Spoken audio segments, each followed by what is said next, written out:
Well, hello there. Good evening, good evening, and good evening. Welcome and welcome, welcome. You tuned in to Trailblazer Radio. More importantly, you are tuned in to the check-in, the very last check-in podcast of the year. And yeah.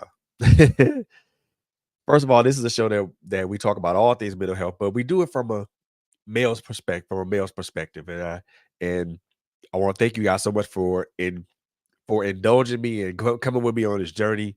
Um, of self-discovery, also, self-discovery and also freedom and things of that and all and everything else of that nature. So I appreciate you guys coming with me on this journey because it's been a journey. And I think that I couldn't have made this journey without this show is part of the reason that I've gotten so far in this journey, but also with the help of family and friends and people who love me and who care about me. And I am I'm overwhelmed with emotion when it comes to thinking about where I started from as opposed to where I've been to where I am currently. And there's still a lot of work to do. Still a lot of work to do, y'all. So thank you guys very much for tuning in and thank you guys so very much for just being here in the presence of this with me. Um I'm not gonna be before you guys very long. And I want to say the announcements for for the laugh for the tail end of the show. Um, but I want to tell you guys that you guys can continue to follow us on all our social media platforms: Facebook, Instagram, LinkedIn. We also on Twitter. We also have a webpage, www.trailblazerradio.com. Make sure you follow us on there as well. I am going to try to upload some new videos and some new snippets and things of that nature here. You know, within the coming days or so. Um, and I also want to say that I hope that you guys are having a great Friday. Um, hope your Friday if you were working was a great work day. Um, hope you guys are having a lot of drama during your work day, but also want to make sure that you guys say that you guys will also continue to have a great weekend. New Year's Eve is coming up. Also, New Year's Day is coming up soon. So I want you guys to whatever you guys are doing out there, make sure you guys are safe. Make sure you guys are safe at it and you guys are doing it right and doing it properly. So want everybody to wherever destination you go to on New Year's Eve, make sure that you arrive back to the destination that you came where arrive back home safe and sound and without hurt or without harm or without danger. Good evening, Miss Latalia Harris. Good. Thank you so much for tuning in. I appreciate you so very much. And yes, please follow Man Cave Conversations because there's going to be a lot of things going down in 2024. I'm going to hold that close to the breast because I don't want to kind of spoil it for everybody. However, like I said before, I don't want to prolong the time and things of that nature. So I want to get right to this, man. So if you guys did not watch um Distorted Manhood Part One, that's on YouTube. Um, And I don't think I named it Distorted Manhood Part 1. I think I named it something else. But so this is still talking about the same thing. Distorted Manhood. This is just part 2 of it.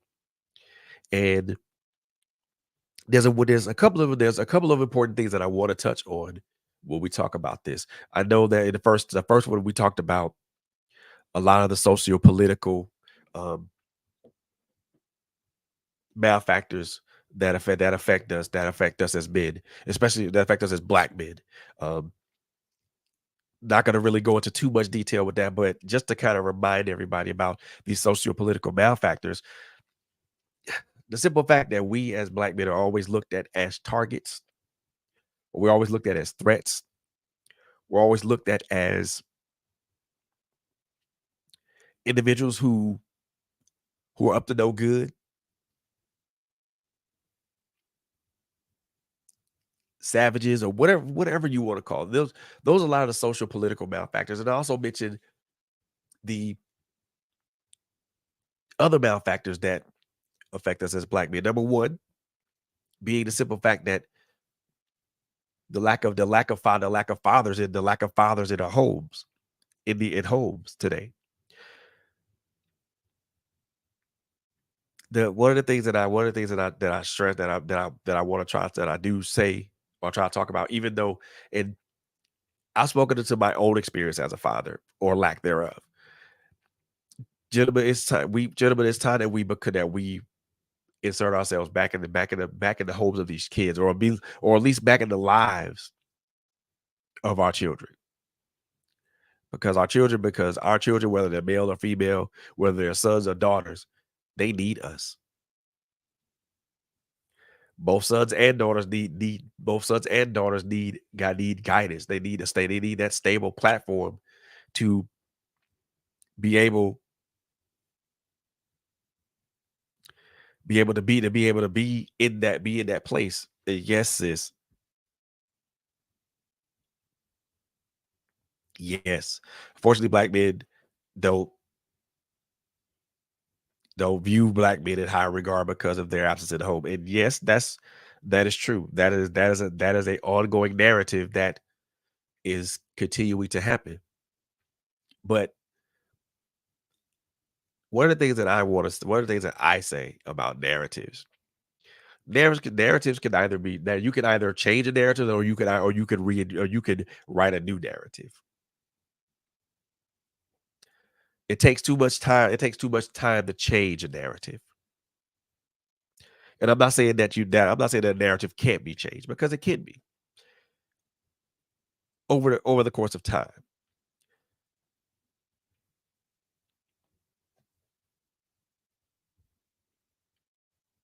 But a narrative can be writ a narrative can be reinvented. So we can write a new narrative instead of sticking to the old adage that black men are good fathers, that black men are deadbeat dads. How about we write a new narrative about how about we as men we as black men write a new narrative stating that yes, we are good fathers. Yes, we are in our children's lives. Yes, we are raising our sons and our daughters to be upstanding citizens in this world. You know, that's one of the things I talked about. Yeah, a lot did yes, some a lot of us as black men are trying to be in our children's lives. However, like my sis, like my sis LHG so eloquently put it, some of these women, some, not all, some are more concerned about the adult relationship. And I'm gonna address this to some of the women that do this. You shouldn't care about the adult relationship. If the adult relationship is no longer, then leave it where it is.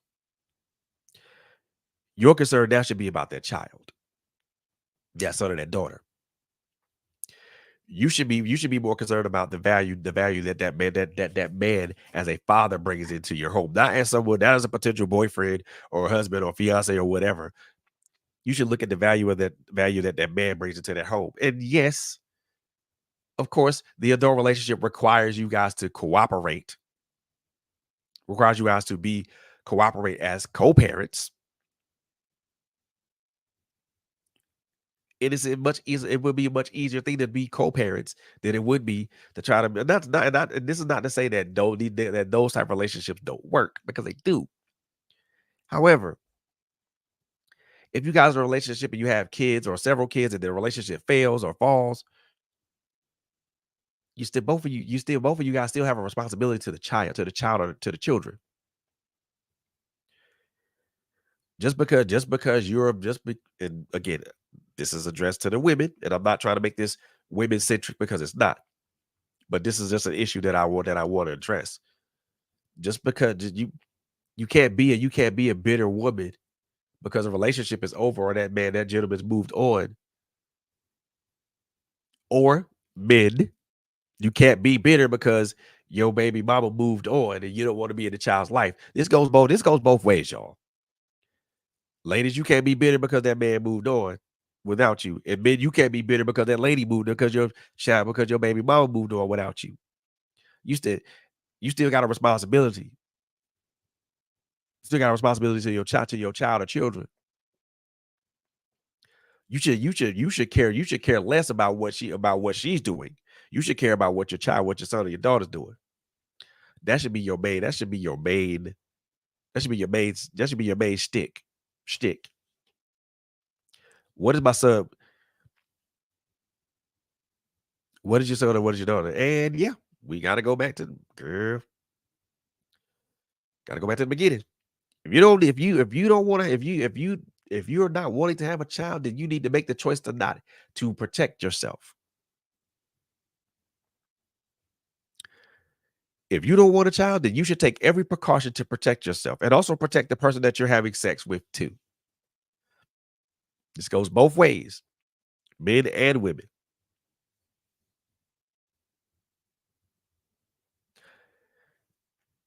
Choices have consequences. You choose to have unprotected sex. Guess what the consequences? Guess the result. Guess what the possible result of that could be? A kid.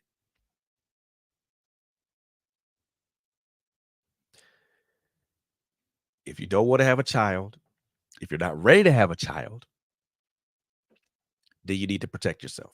And you also need to tell that to the partner, tell that to your partner.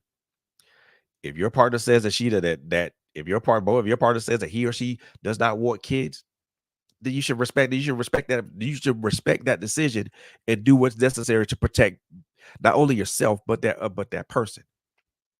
You owe it to yourself and that person to protect yourself. To think with this instead of the other thing. Think with this hand and not the one that's in between your legs. Same thing with women. You gotta think with this instead of, you know what I'm saying. You have to be able to think.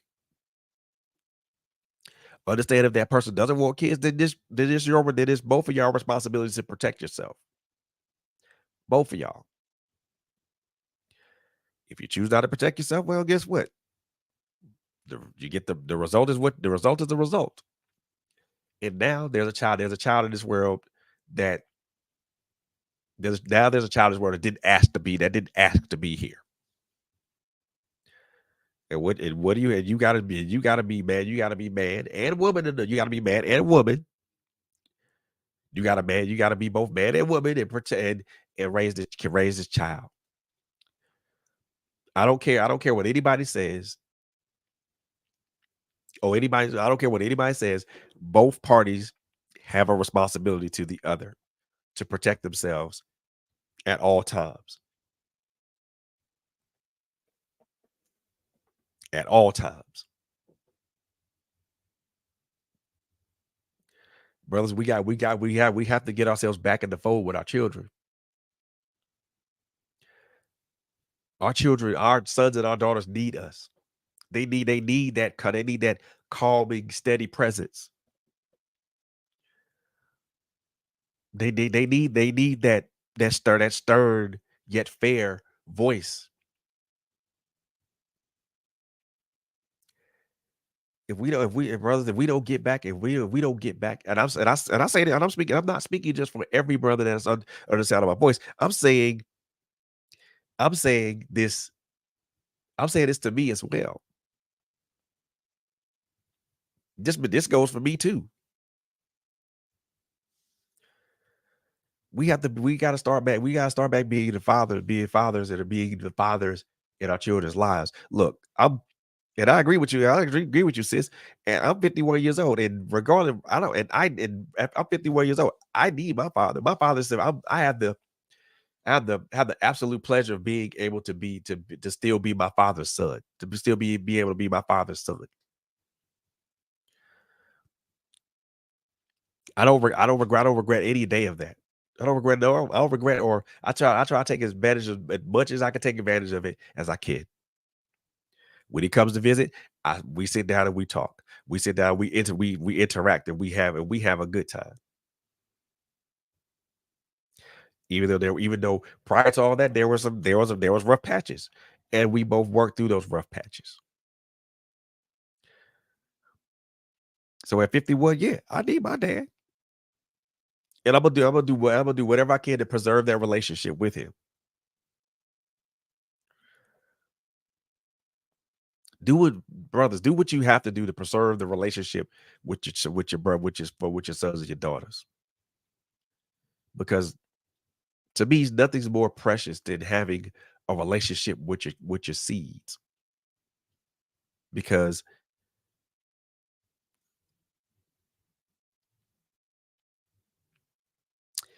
second chances as a father are very hard to come by. I know this because I experienced it. I got a second chance with my daughter, and I'm very appreciative of that. And every chance I get, even though we're not in close proximity, even though we're not in close proximity, I try to talk to her as much as I can. Whether we talk on Instagram. I love my daughter. I love my sons. If I had a chance to rectify the mistakes of my past as a father to them, to all of them, I would. But I can't because it's in the past. So what so what I do now, what I do now is try to make up for lost time, but meet my kid. I try my best to meet my children where they are. Even though I have communication with my daughter, and I don't have a lot of communication with my two boys. I do my best. And sometimes that's all you can that's all one can ask for.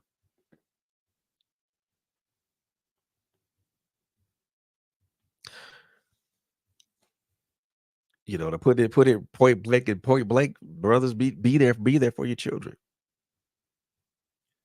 Be there for your children. It's important for us to be there for our kids.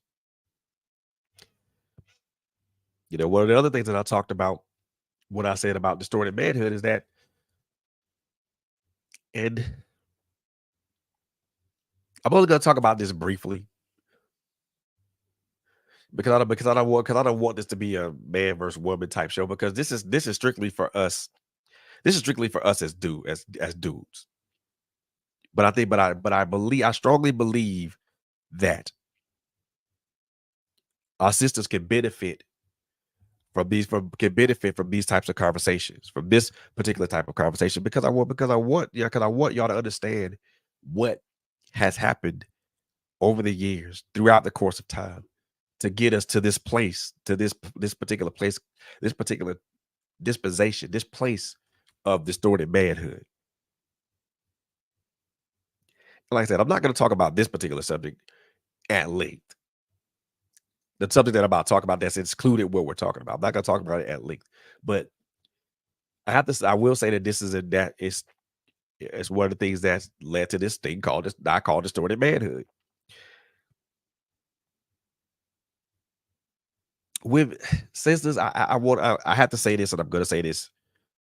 Um, I'm saying this with love. I say this with any type of scorn or anything of that nature. I want y'all to understand that. I want y'all to understand this.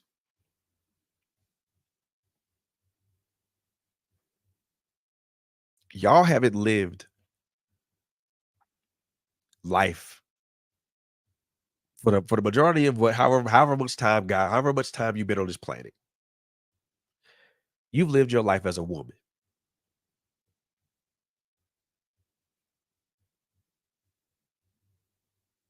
You have, and I say this with love, and I say this with love. You have no idea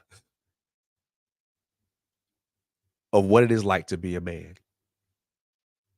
You have no idea what it is like to be a black man. I say this with all love. There's no malice in my voice. There's no scorn in my voice. There's no hatred or anger in my voice. But I'm saying this with intent. You have no idea what it means to be a man, especially a black man. And we as black men have no idea what it means to be a black woman. None. I have no earthly idea what it means to be a woman. The only thing I can go off of is seeing how my mom and the women that's in my immediate orbit are. And and I cannot assume that that's womanhood. I can't assume that. Neither can y'all as women. You can you yes, you can kind of you can base it off of how your father treated you or how your brothers or your uncles or all them they treated you, but that is not that's not what that is. Of course, your father's gonna show you how a man should treat you. Of course, your father, your uncles, and your brothers, they're going to instruct you or show you how a man is supposed to treat you. But that's not manhood. It's part of it, but it's not all of it. Just like again, my mom or my aunties and my grandmothers, they can tell me how a woman should act around me and how a woman should treat me. But that's not the end all be all of womanhood because there's so much more to that.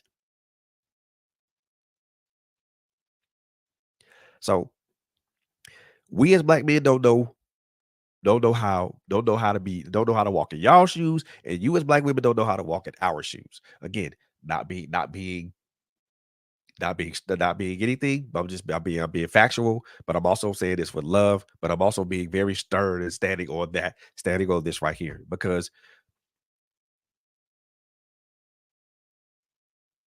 women say that you want guys to be a man. Well, do you really know? Do you know what that is?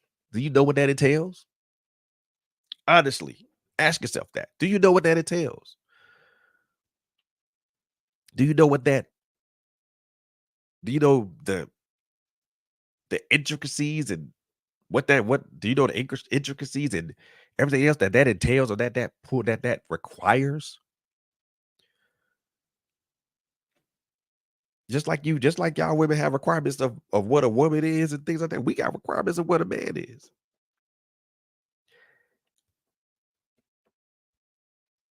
And of course, again, y'all, of course, again, we've been taught by mothers and fathers. Our fathers have shown us have shown us manhood, or at least a part of it, which leads to my next point.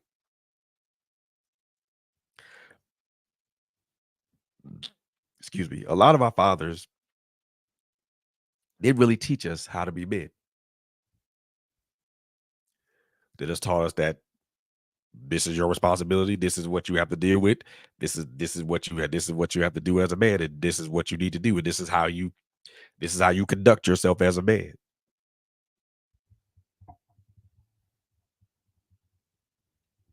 They told they I put it like that. I put it in in a better way, in a better sense.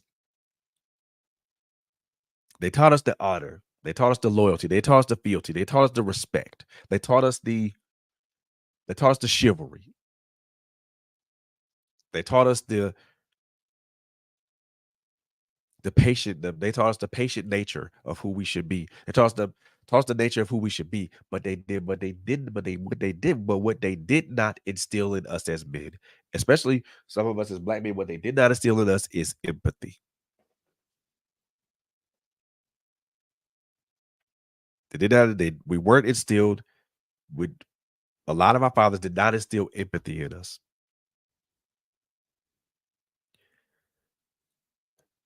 A lot of our fathers didn't instill sensitivity in us.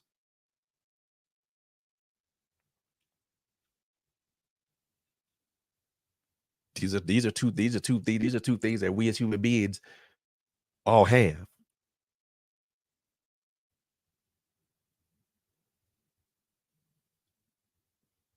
We weren't taught empathy. We were taught to be this hard individual to where we don't show emotions. We don't do this and we don't do that. And that is damaging to us as men. And this leads to the main part of what I want to talk about. I know I've been harping on a lot on emotional things all this time, but I feel that it's important for us to learn to know what this is. So we can look at it and we can attack it and address it. We haven't been taught empathy. We as men, we as black men, were under our fathers, our grandfathers, our uncles, these and under our uncles' tutelage, we weren't taught empathy. We weren't taught sensitivity. We were taught responsibility. We were taught that we had to be responsible. We were taught that we had to work. We were taught that we had to that we had to earn our keep. We were taught that we were taught that we had to stand there. We had to stand there. We had to stand on something. We were taught that we were taught that we needed to be that we needed to be quote unquote men, but we weren't taught empathy. We weren't taught sensitivity. We weren't taught about our emotions. We weren't taught about the proximity of our emotions. What do I mean by the proximity of our emotions? I mean how who and how who our emotions who our emotions affect. Our emotions affect everybody that's in our direct orbit. What do I mean by direct orbit? The people that we are closely connected to, whether that's a spouse, a son, a daughter, a uncle, an auntie, a niece, a nephew, a grandmother, a grandfather, a good friend, or a group of friends.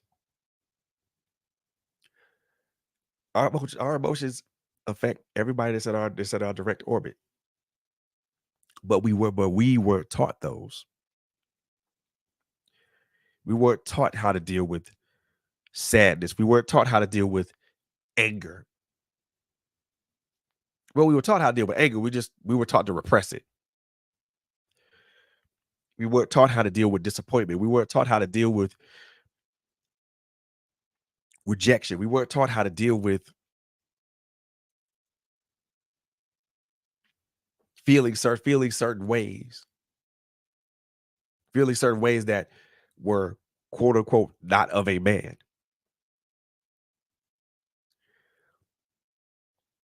We weren't taught these things, and yet we all, yet some of us as men, myself included, walked around in life not knowing what these emotions were, not knowing what they were, not knowing how to properly handle them, or I won't even say handle, not knowing how to properly embrace them when these emotions cropped up, not knowing how to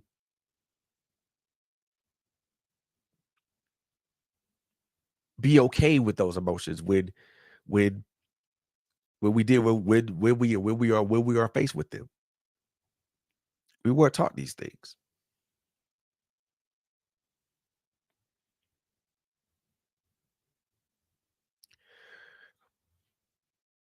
People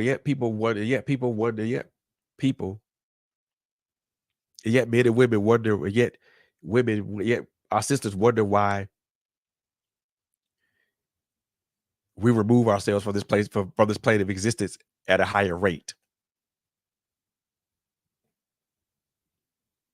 That could be one reason because because the pressure of a man's shoulders is so on a black man's shoulders so great. And this is not to take away from what you guys and sisters do for us or what you guys go through, but the pressure on us is so great that sometimes that I won't say sometimes, but most of the time we have to put on an air of stoicism to hide the fact that we are falling, that we are broken and we are falling apart at the seams.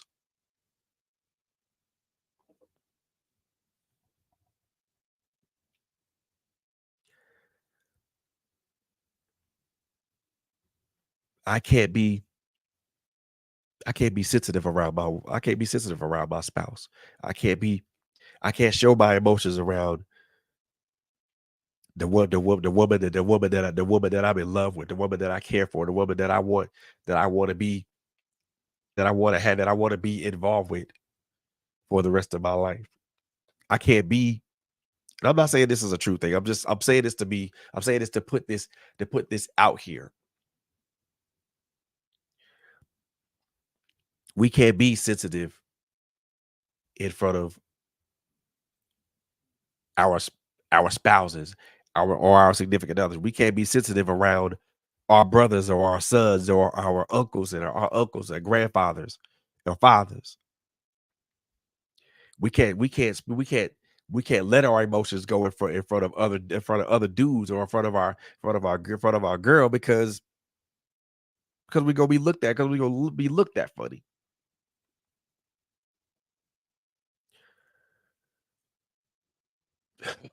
Excuse me.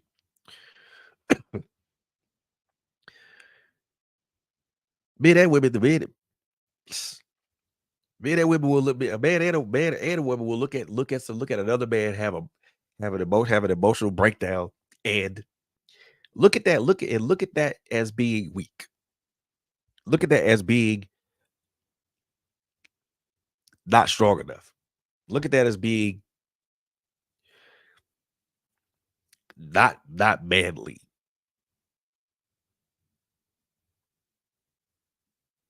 Who the hell told you how dare you? How dare you? Who the hell told you that who the hell said that it would that it wasn't manly that for a man to express his emotions or his feelings or say what he feels or have empathy or be sensitive towards something. Who said that even that was something that a man could do? If someone said that, if someone said that, I want to know about it. Because for the longest of times, a lot of us as men, myself included, live that particular fallacy. And I'm saying it's a fallacy because it's it is I'm gonna call it destructive stoicism.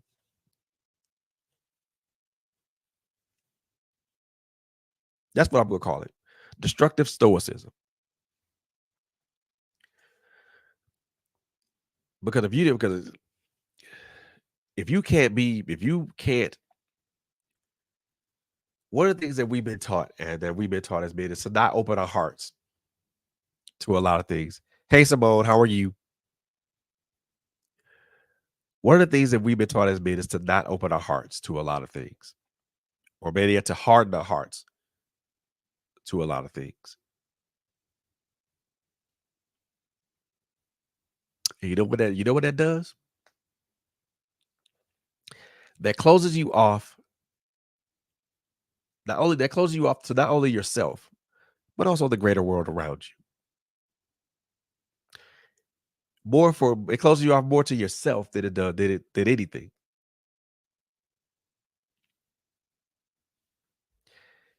Hey, Apostle Paige, how are you? How's it going? Thank you for tuning in, y'all. Thank you for tuning in.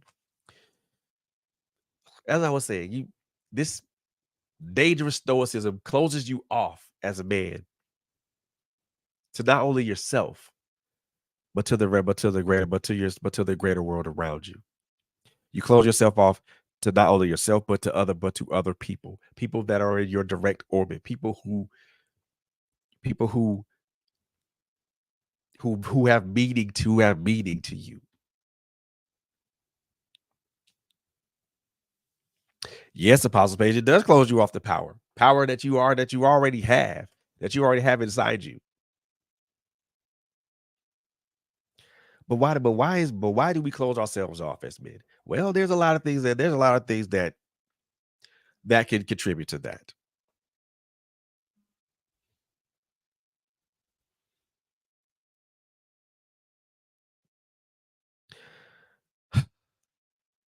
There's a lot of things that I can say that contribute to that.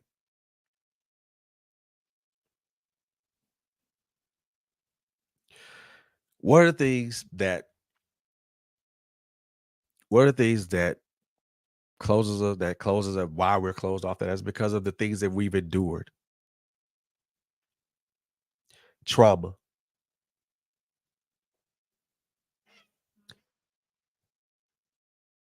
disappointment, abuse, abandonment,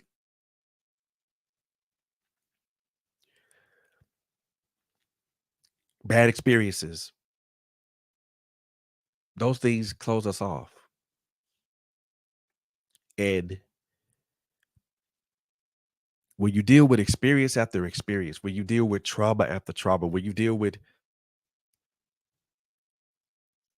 all those emotions of disappointment, doubt, despondency, despair.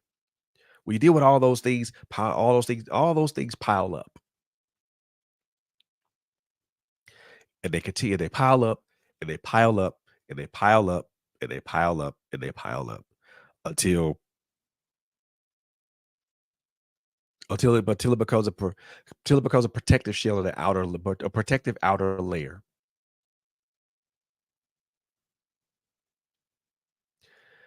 That protective outer layer is the shell of who you are.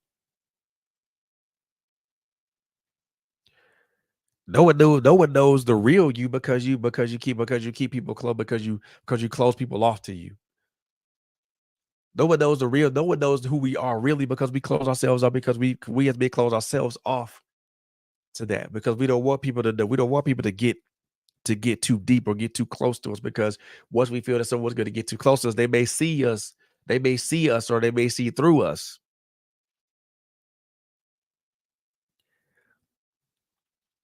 And that's a scary thing to be for someone to see through you. Actually, I won't say it's a scary thing. However, it's a scary thing, but it's also something that can be very educational.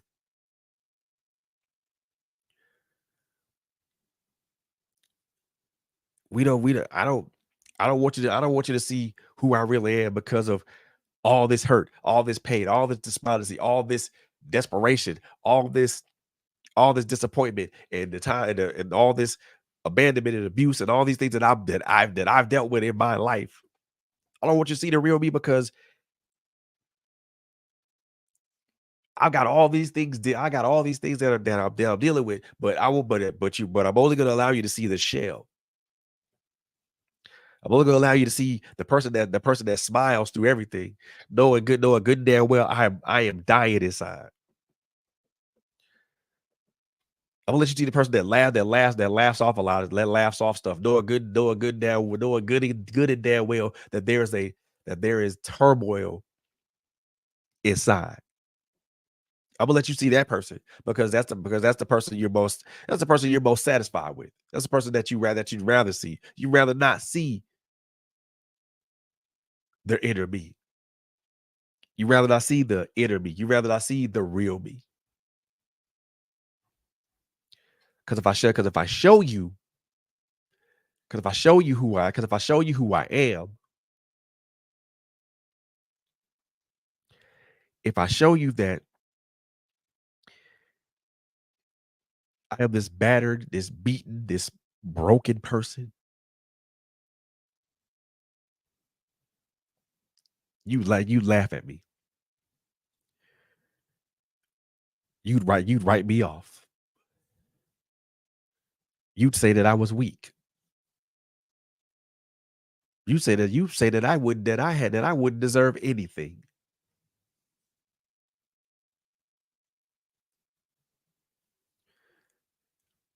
That's what would happen.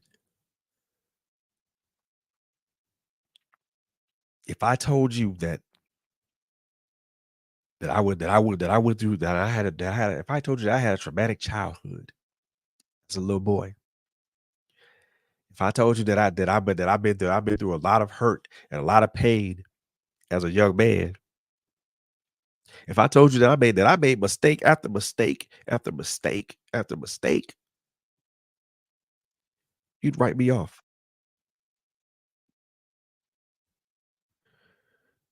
You'd write me directly off.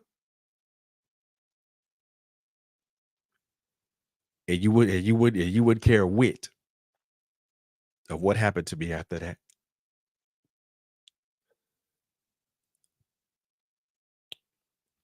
And that's disingenuous, that's contemptuous, it's downright disrespectful. Because there will be because there's no way in hell, there's no way in hell that I would do that to you. I would respect your feelings. I would respect what you feel. I would respect how you feel. I would try to listen to you if you have an issue. But you can't give me, you can't give me 10 minutes of your time just to listen to what I'm saying, just to for me to kind of at least vent,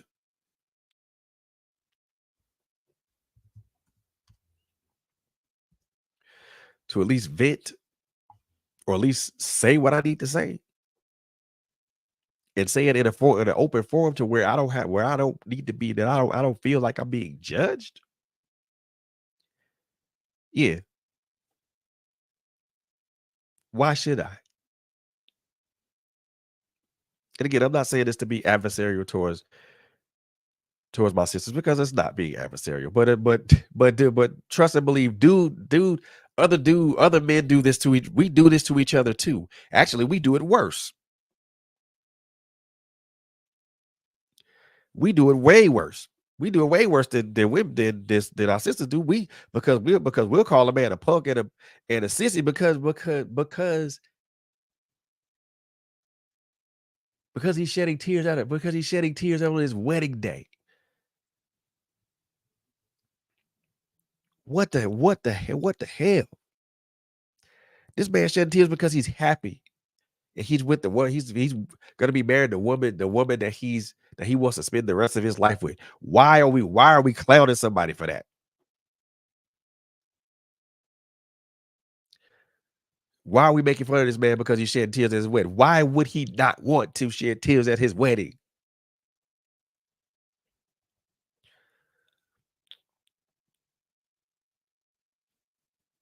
Better yet, why would this man not want to shed tears? Why would any man not want to shed tears when they see their child for the first time? Riddle me that. This is one of the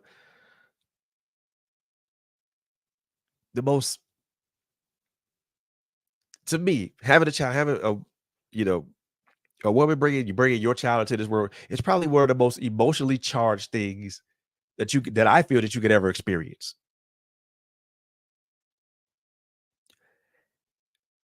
And I ain't gonna front. I cried when all four of my kids were born. Yes, I did. I shed tears when all four of my kids were born.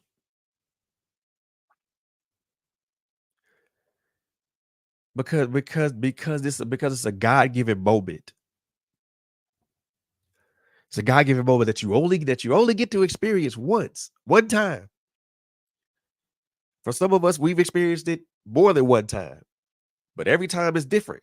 But every time it's a different emotion, or it's the same emotion. And for me, it was always tears of joy because I felt fortunate and I felt lucky for God to be able to bless me with a child.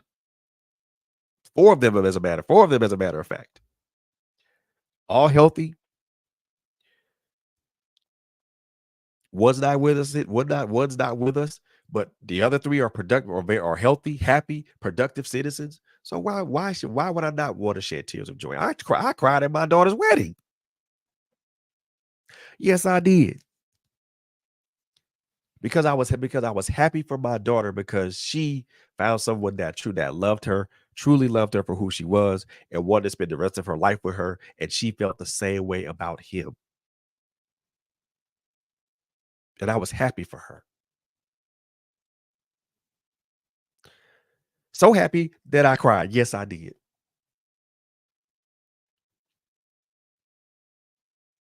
I cried and I hugged her tight. Because as a father, that's because for me as a father and as a man, that's a proud moment for me to see your daughter married, to see your child. Matter of fact, I'm not saying just to see my daughter, but to see your child be happy, live their life happy. live their life to their fullest potential, live and be happy, and then still be able to have a community, still be able to communicate with you. Those things should bring us as men joy.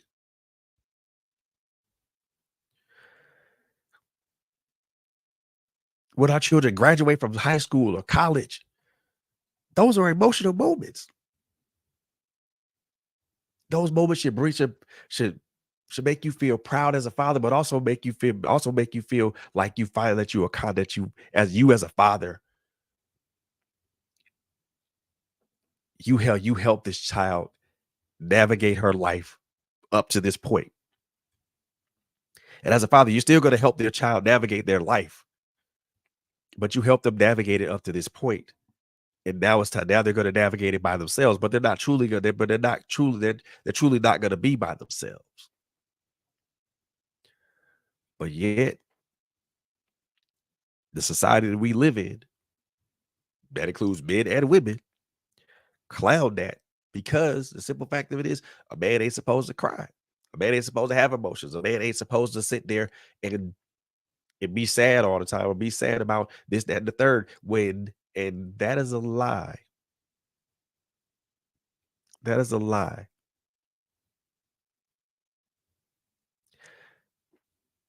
Contrary to popular belief, men have emotions too. Say, say this to both my brothers and my sisters. We have you look, brother, dude. We have emotions, y'all. We have emotions, and to not tap into those, to never tap into those emotions is a crime. Is a crime. To me, is a crime because you don't know how much power those emotions have. But again, we live we bury our emotions between mounds and layers of trauma and hurt and pain and insecurities and unsureties and all those things to where people only see the shell.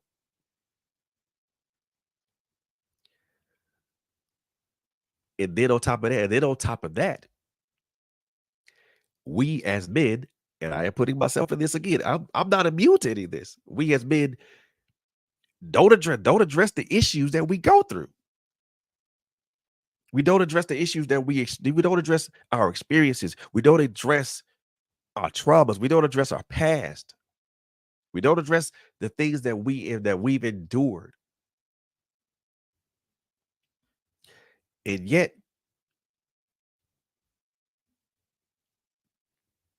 we persist. And contrary to popular belief, y'all, there is a little boy and a little girl that dwells in all of us as men and women. You may not believe that, but yes, there is. There's a little boy, a little girl that dwells in all of us. And I'm speaking this directly to my brothers. That little boy that's been dwelling inside, and that dwells within you, that dwell that has permanent, that has not temporary residence, but permanent residence within you. That little boy's not a temporary event. That little boy ain't a temporary tenant. That little boy is a permanent tenant. That little boy has went through everything. That little boy has experienced everything that you've experienced in your life. The hurt, the pain, the trauma, the disappointment, the disillusionment, the despondency, the desperation, the constant battles within.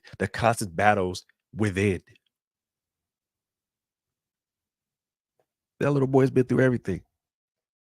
He's endured everything.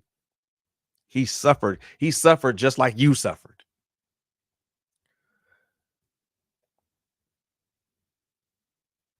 And yet, the scars are visible.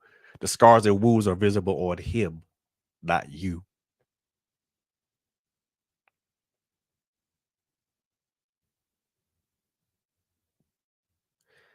Something to think about. That little boy's been through a lot. All the things that you've been through, all the things that you suffered through, all the emotions that you had bottled up that you wanted to let out and you never did, all the trauma, the hurt, the pain, and all those experiences that you ever went through, he's experienced that. He's experienced that several times over. Why has he experienced it several times over? Because you won't let it go. Again, I'm not talking to just the brothers that's watching this. I'm speaking to myself too, because yeah, that's me too. I won't say that was me, that is me.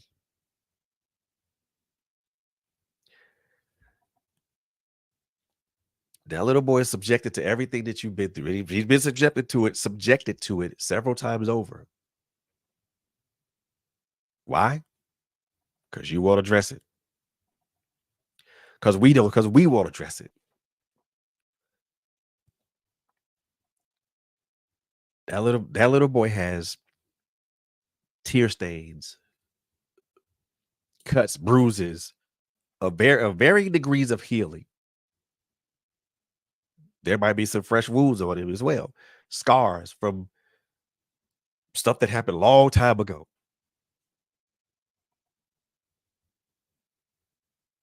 And yet we're still exposing that little boy to the set to all that stuff we refuse to address. There's a lot of it. There's a lot of things that we have been through that we don't address.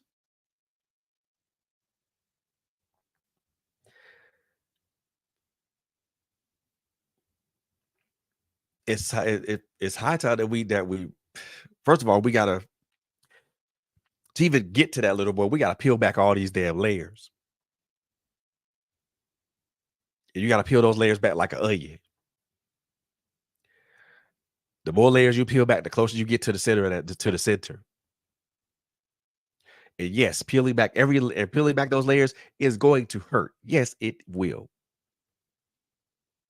But it's gotta hurt. But it's gotta hurt if it's to heal. It's one thing a lot of people don't understand. A lot of people, brothers, men and black women don't understand. It's gotta hurt if it's to heal. You can't just peel back something and thinking it's not going peel back a scab and thinking it's not gonna hurt. You can't peel back a band-aid on a fresh wound and thinking it's not gonna hurt. You can't change a dressing on a wound and thinking that and thinking that it won't hurt because it will, because it does and it will.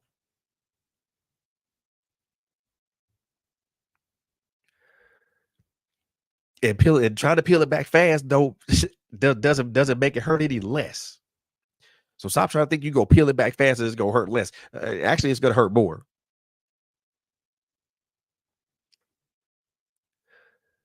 So we got to peel back those layers and layers and layers to ourselves. And yes, it's going to hurt, and we have to endure that hurt.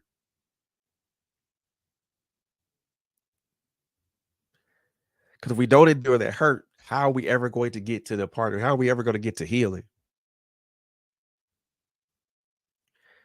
Every layer we peel back, and every layer we peel back, we heal. Peel back another layer, heal. Peel back another layer, heal.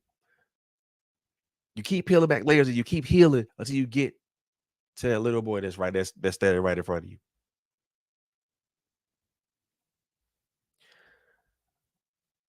I'll say this, and this could be debated or not. A lot of us when we look in the mirror, we don't a lot of us don't like what we see when we look in the mirror. We may say we do, but in the back of our mind, we don't. Because we know when we look deep into our eyes, we can look into our own soul and say that and we know that that's not true.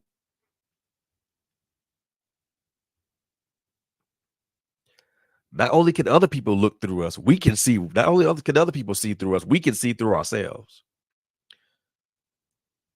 And even though we say we like what we see in the mirror, when you if you look deep enough and you look deep enough in your own eyes, that means you peer into your own soul, and you say you see that little boy down there that's been suffering all this time. You're not gonna like that.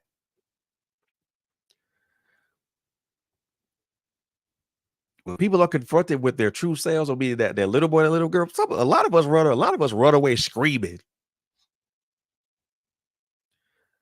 because we don't know. We know because first of all, and I can speak for myself. My first question was how the hell did it get this far to the point that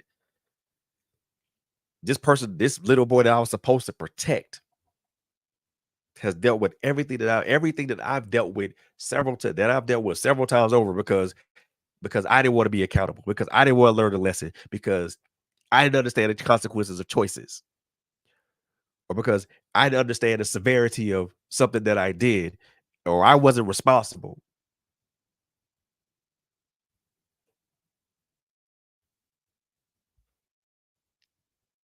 We get to that point and we look at this person and for me it's an emotional thing, and I'm trying not to be so emotional about it, but at the same time, it has this part of that what I'm talking about has meaning. And it's something that I want all of us as black men to really just understand and really dive into. When you get to that point and you get to that little boy, you see this this tear stained child with all these wounds and scars all over his body.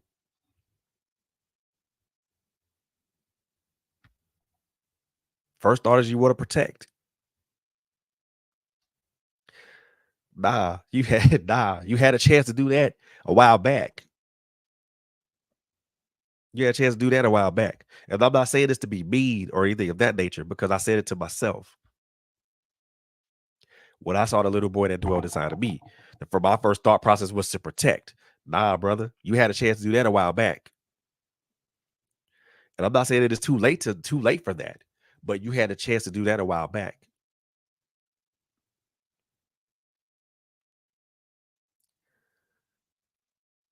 It's better now better now to embrace and acknowledge. Because everything you've been through, he's been through 20 times over. He's experienced it 20 times over. Even though you experienced it one time, that little boy's experienced it 20. But the other boy experienced it somewhere between 20 to 100 times. Because each one of those things brings out the same type of emotional response, or the same type of things that we as men bury inside of us. We bury our hurt. We bury our disappointment. We bury our pain. We bury our despondency and our despair. We bury our uncertainty. And what is it that we put up? What is it that we put up instead? A wall of stoicism, a wall, a build, a building of indifference. Because in the thought process, I'd rather be stoic and indifferent than address or deal with what I'm feeling with, dealing. Rather be indifferent or stoic than address what I'm dealing with, or to the very least acknowledge what I'm dealing with.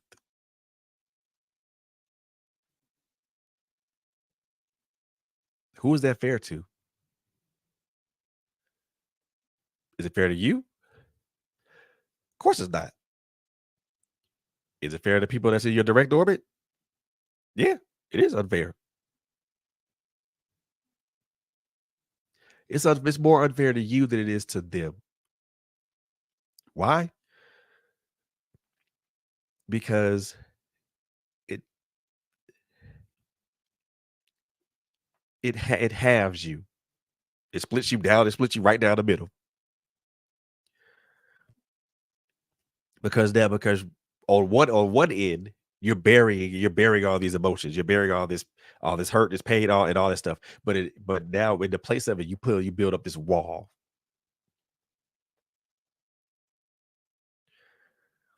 What this wall is supposed to be this protective layer that's supposed to keep out all everything that you don't want to deal with. Either it keeps out everything you don't want to deal with, but it also keeps in the things that you've dealt with. And the keeping in part is where the real where the actual battle is. That's where the real conflict is. Because as much as you keep your stuff out, you still dealing with stuff on the inside. And every once in a while that wall drops and you let something else new in. And now that already adds to the turbulence that's going on. That's rolling inside of you. So as much as we try to keep stuff out, we still let stuff in. We still let stuff in, and then we don't deal with it. We don't deal with what's within.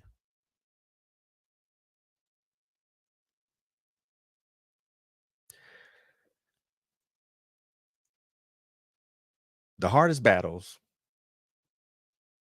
and a lot of people will either agree with me or disagree with me with this. The hardest battles to fight are the battles that are within self, that are within you.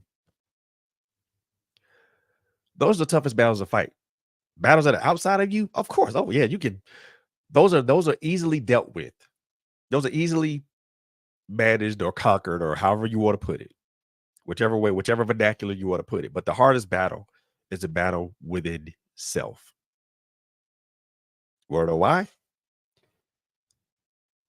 Because the battle within self is fought on several different fronts.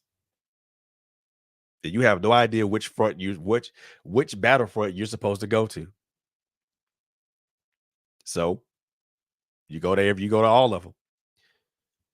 You go to every last front that you know exists, and you spread yourself thin. And before you know it, you're overwhelmed and you're overrun.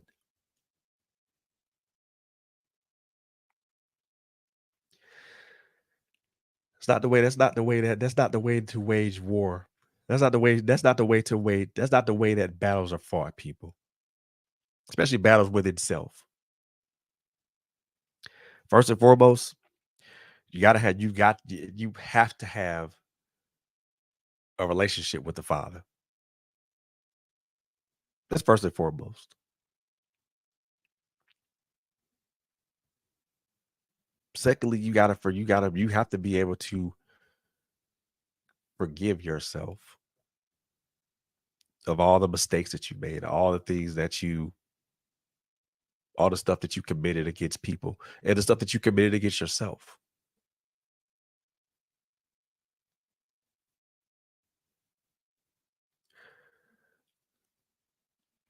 Wars are fought on different theaters of conflict. True, but battles are fought on one field. Battles are fought on one field. You can't win a war if you don't win a battle.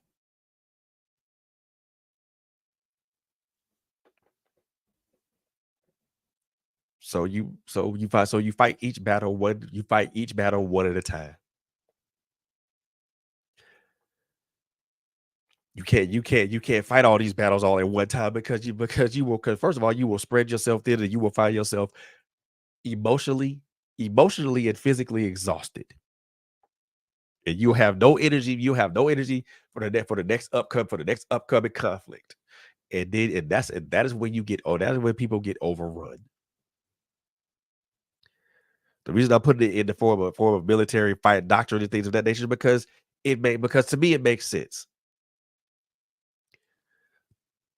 But to put it in a way that it makes sense to other people is honestly just deal with you. Deal with everything that you've been through. Deal with Address that trauma, address that hurt, address that pain, address that despondency, address that despair, address that uncertainty.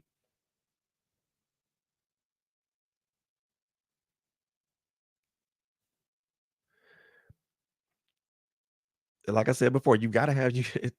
It is imperative that we have a an ongoing relationship with the Father. We have to. It's I can't stress that any further. I can't say that I can't stress that any further because that part of it, that's having a relationship with our Father is gives us helps brings us confidence. And when we pray, that gives us more confidence, but it also gives us a covering. It also gives us energy to know that when we enter these battles, that we don't enter these battles by ourselves. And most time, if we give it to God, he'll say, "No, back up, son. I will fight. I'll fight it for you. Back up, son. I got it. Don't worry about it. You just sit right here and rest your bones. I got you." And lo and behold, the battle's won. And there's your victory. But the other thing is like forgiveness of self, man. That's the most important. That's one of the things that I highly stress. A relationship with the Father, important. Matter of fact, that's numero uno important. Forgiveness of self, secondly important. Forgiving yourself of the things that you've done, the offenses that you've committed against people, the offenses that you committed against yourself, for God's sake. Forgive yourself of all those things. It's happened. It has happened. It's in the past. It has no hold over you. And and I will admit this is something that I have problems with. That I have problems with. And I'm telling you that I have problems with that because I'm being transparent. I have issues with forgiving myself. Because why? Because I think sometimes because I feel that some of my actions are irredeemable.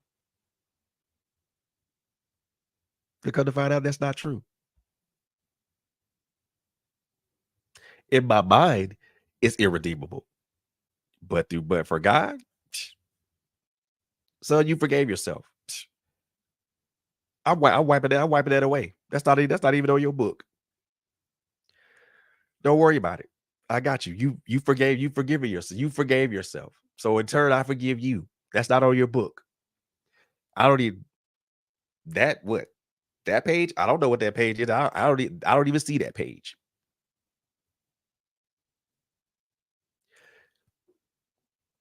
So it's important to forgive yourself.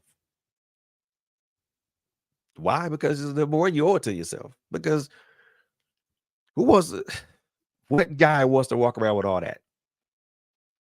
that burden upon them? A lot of us do because we don't know where to take it. We don't know where to take it. We don't know where to deposit it. We don't know where to I won't say dump it, but we don't know where to deposit it. We don't know where it belongs. We we keep it with ourselves and we don't properly dispose. We don't humanely dispose of it or properly dispose of it because we were never taught because we as men were never taught how to dispose, how to how to how to vent those emotions out of our system. Look at it as an overheated engine. Look at it. I look at it from the vernacular from the aspect of an overheated engine. If that engine overheats, you got either water has to go through it or it needs to be or it needs to be exposed to air. It needs to be vented and exposed to air. That's we were never taught how to Betty, and I think about it from this instance. Think of our hearts and our souls as a room, and imagine that room filled up with dangerous chemicals, filled up with dangerous gases and chemicals. Those dangerous gases and chemicals represent our emotions, our experiences, our traumas, and our hurts and our pains. And that little boy that does us is standing in that room, being exposed to all these dangerous chemicals, all these fumes and things of that nature.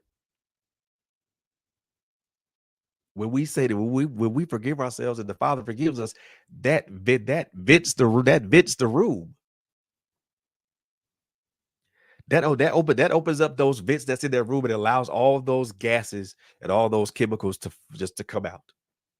So now that little boy is breathing air again, breathing clean air again. Think of it from that aspect. If you don't look at it from any other aspect, look at it from that aspect. All the hurt and all the pain and everything that you've dealt with, those represent dangerous chemicals and fumes. The little the little boy, which is you, is the one that's in the center of that room, and he's being exposed to all these dangerous chemicals, which means it's suffocating him. It may be caustic to the skin, whatever. But the minute you say you forgive yourself, that literally that those vents open up, and now that all those things come out, come out of the room, and now the room can be replaced with clean air. Can replace with clean air and, and cleansing chemicals, cleansing cleansing waters that'll be able to clean you up and get you right. The other thing is forgiveness of others.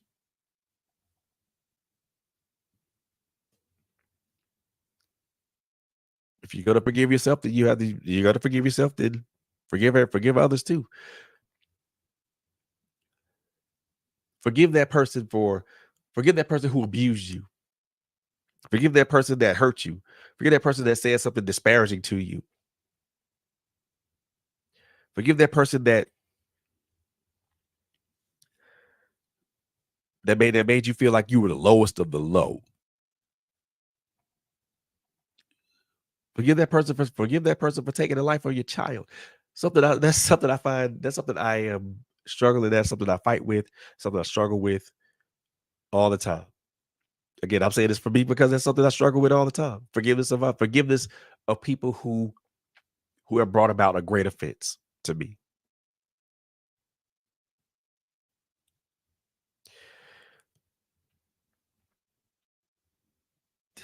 I had some there are times where people have brought about a great offense to me, and I've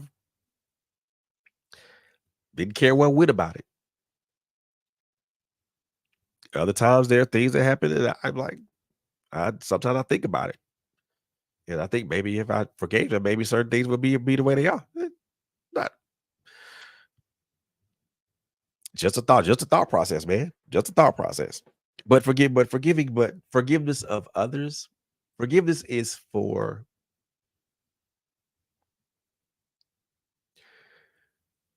forgiveness is for the transgressed, not the transgressor.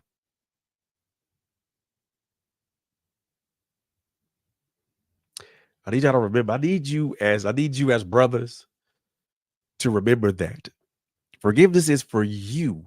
Forgiveness is for you, not forgiveness is for you. Yes, I'm talking to you. Forgiveness is for you, the person that was transgressed, not the transgressor, meaning the person that caused the offense.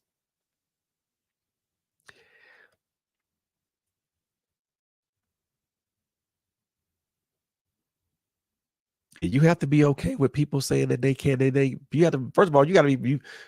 This is the one thing that I feel that's very very important, and this is something a lot of people don't understand about the aspect of forgiveness. And I want to make this very very clear.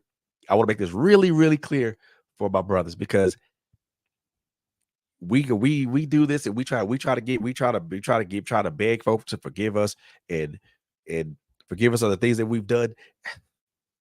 Stop. Just stop it. And you always asking folks to forgive you, and then they sit on their head, they sit on their hands, and they don't say nothing to you or anything of that nature. Look, just stop it. Just stop it. Just cut it. Just cut it short. At that particular point, cut it. Just cut it short. A lot of people are not going to agree with what I'm about to say, but I'm going to say it anyway.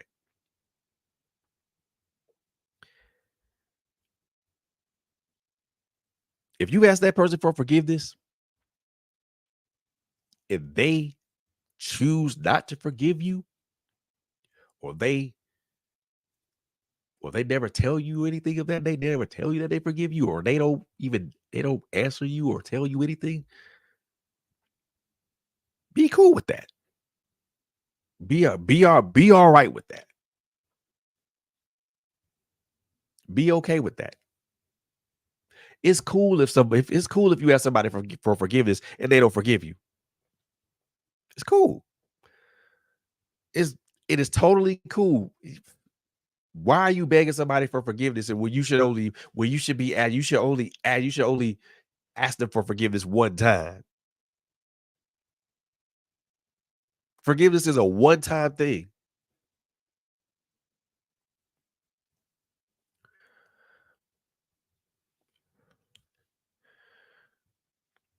And if I'm asking you, if I'm going to get, I'm not going to continually begging you. You shouldn't be continually begging somebody to forgive you for some stuff that I know it's hard for people to forgive because there's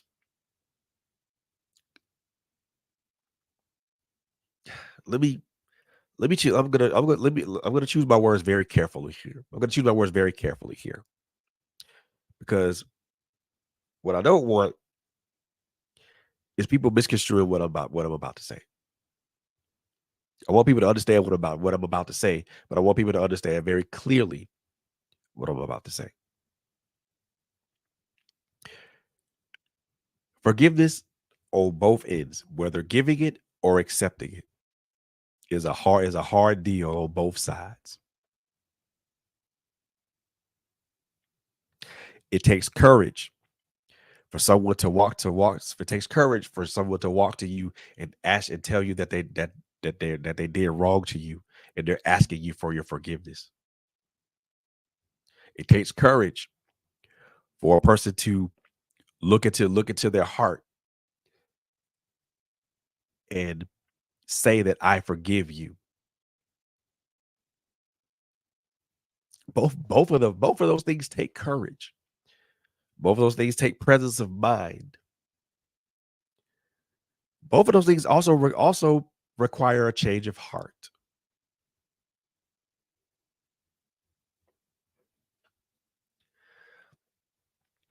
You can't say you forgive somebody, but then you can't say you forgive somebody and still hold them to the same damn mistakes that they made, the same mistake that they made in the past. Why? Then you said that you forgave them, forgiving them wasn't sincere. And you can't ask anybody to forgive you for something that you did, and then you still re- then you but yet you still repeat the same cycle. So yet you still repeat the same thing. That means your ass didn't learn. That means your ass didn't learn the lesson.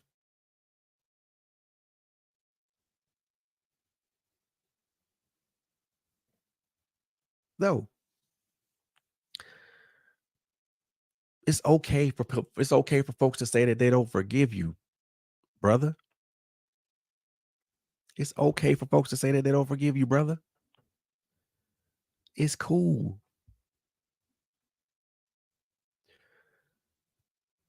You don't have to keep begging for absolution for someone. Let me just put it like this here. I'm gonna say this, and again, people are probably gonna be pissed at me about what I'm about to say, but it is what it is.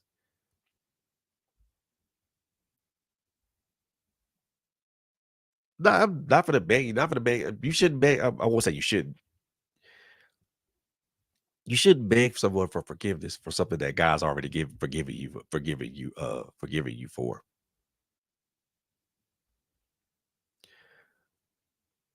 You should only ask for that forgiveness once. Once. If they choose to forgive, yay, cool. Clap your hands and let's hug it out and let's hug it out and let's be happy and kumbaya and everything else that goes with that. If they choose to not forgive you, it's still cool. It's still okay. It's still okay.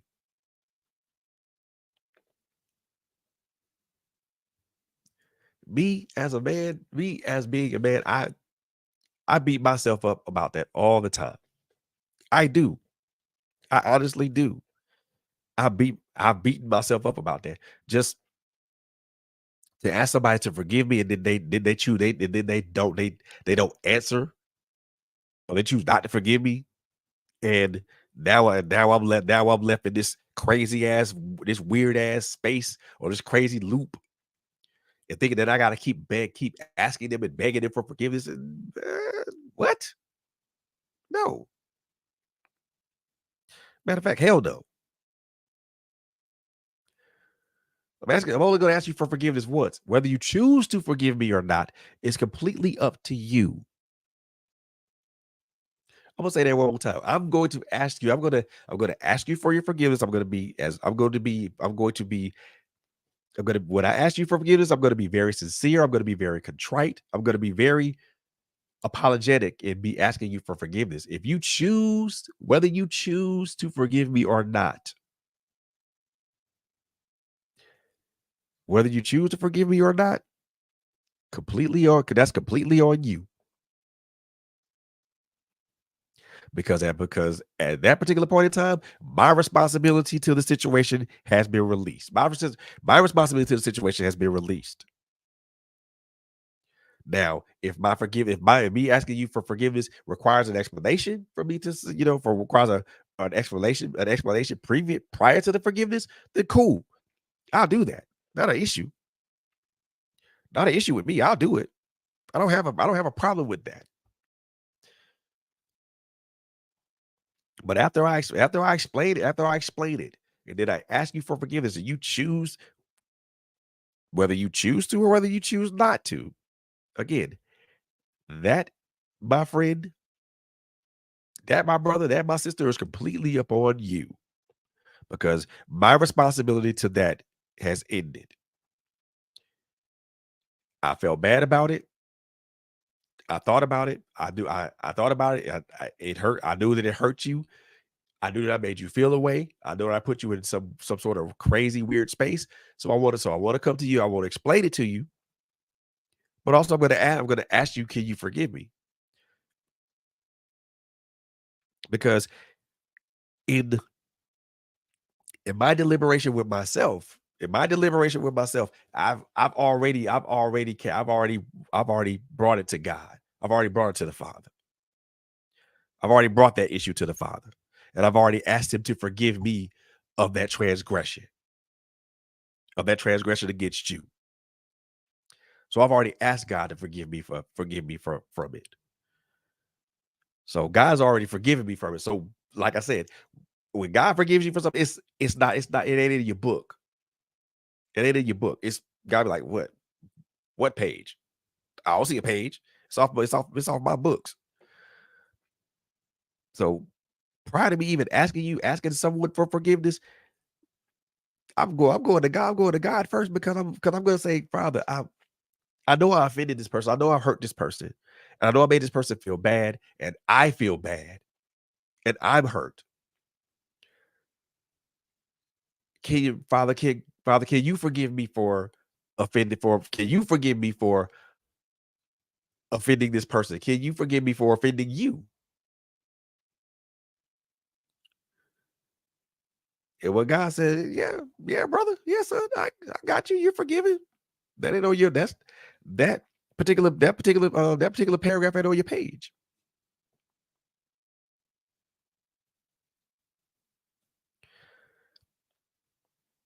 That empowers me now to go ask forgiveness for the person that I offended. because now that God has forgiven me for the offense of that person, the offense against myself, and the offense against him, and and the other person, and the person that I offended. So now I come to you, or come to the person that I hurt. I thought about it. It was a bad call. It was a call. It was a bad call that hurt you and put a wedge between us and things of that nature. I'm really sorry about this. I didn't mean to do this, but I wasn't thinking straight. I was acting out of emotion. I was responding with emotion. Can you forgive me? Can you find it in your heart to forgive me? If they choose to, again, yay. We can celebrate. Kumbaya. If they choose not to, the response is still the same. The response is still the same as far as I'm concerned. Whether you forgive me or whether you don't forgive me, my response is still the same. I'm not gonna sit here and ask you why you don't forgive me. You got your reasons as to why you don't forgive me. They're not my concern. If you choose to explain them to me, then cool. That gives me insight on what I would need to do, what I need to do, or what I would have to do to put myself back in your good graces. But you as a person, no, my response my response is still gonna be the same, whether you forgive me or whether you don't forgive me. My re- and I can't speak for everybody else, but my response will be the same. Either or.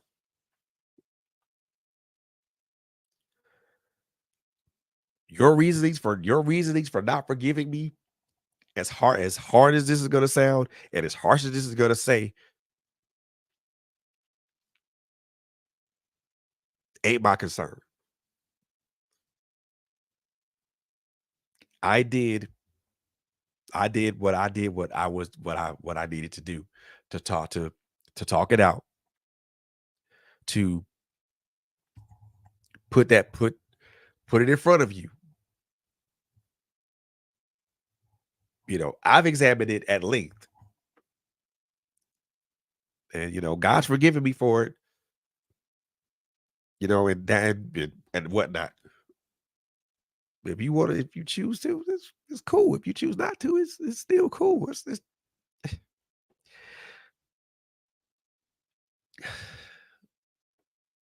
But again, it sounds hard, it sounds cold, and it sounds cruel, but that's the way that I've kind of viewed things and how I've looked at things when it came to forgiveness. I'm not saying that I don't say that to be mean or anything of that nature. I say that because that's how I look at it.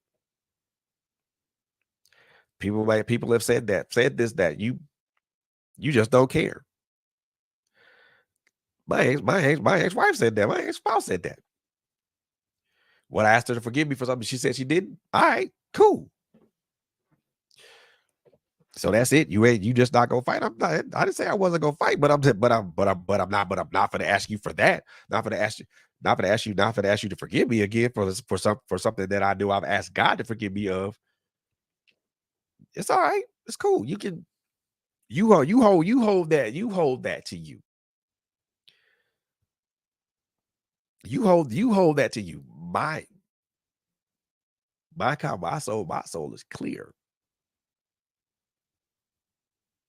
And it don't matter, and it doesn't matter whether you bring it back to my remembrance.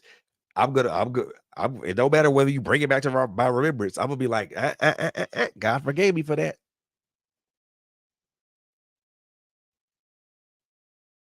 Eh, eh, eh, eh.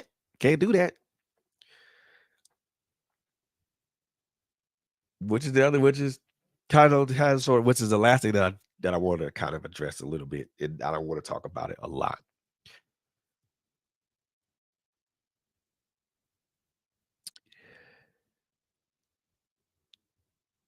Weaponized emotions.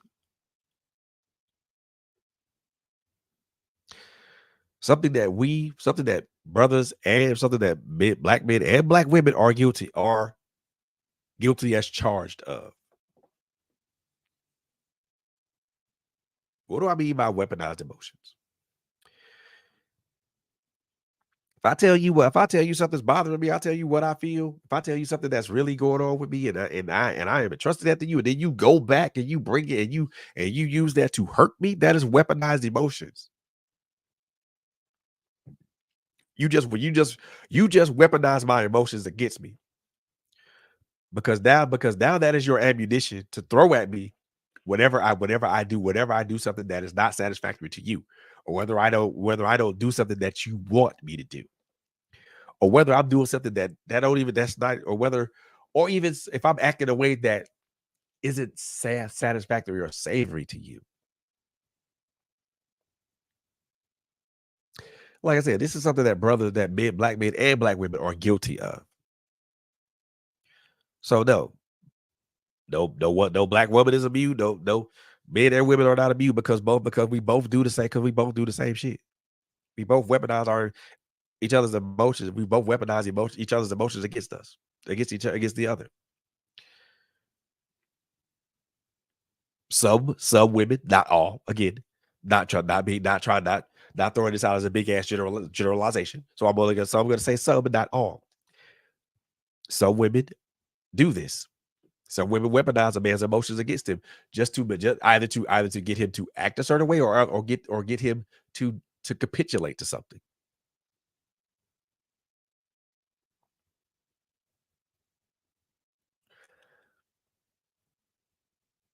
What the question that I want to ask my sisters, my sisters is this: what do you gain? What do you gain from that? What is the gain for listening to a man speak his heart, and then you weaponize it against him? What is the gain? What do you gain from that?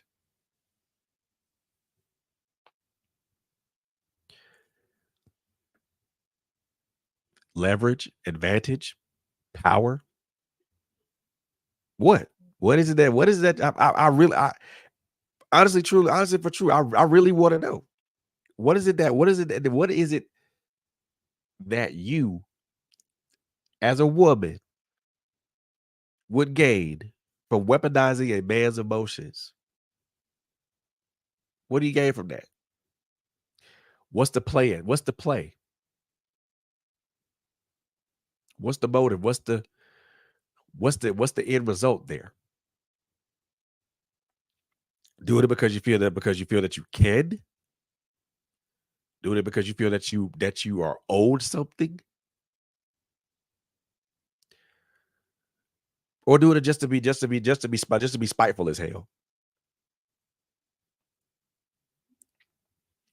You know, y'all sisters let me know in the comments what that's all about. Weaponized emotions do neither party any good. Just because you feel like you have a point of power or a point to make someone capitulate to your demands, just as easily as you can do that, that shit can backfire.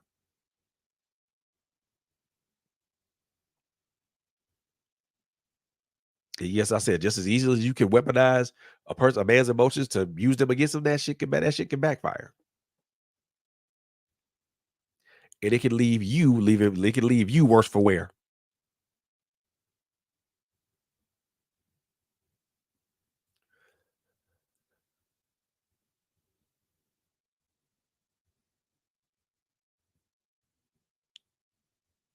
Brothers and sisters, my brothers and sisters, we gotta do better. We gotta do better. We gotta do way better. Cause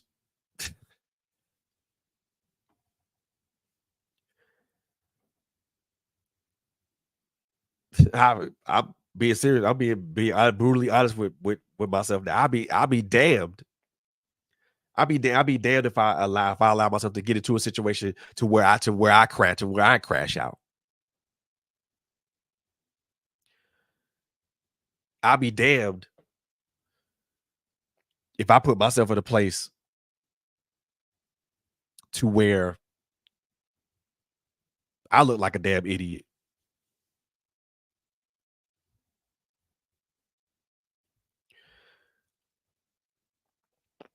I'll be damned if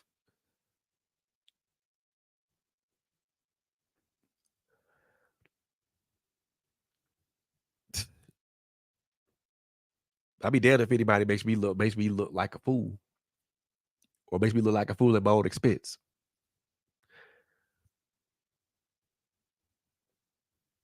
I can make my own self look like a damn fool, and I can do it at my own expense. But I'm not gonna let the but I'll be dead if I let anybody else make me look like the fool. Cause no, I can I'm good at doing that I'm good at doing that on my own. Why would I need somebody else's assistance to do that? Makes no sense. Makes not a lick of sense.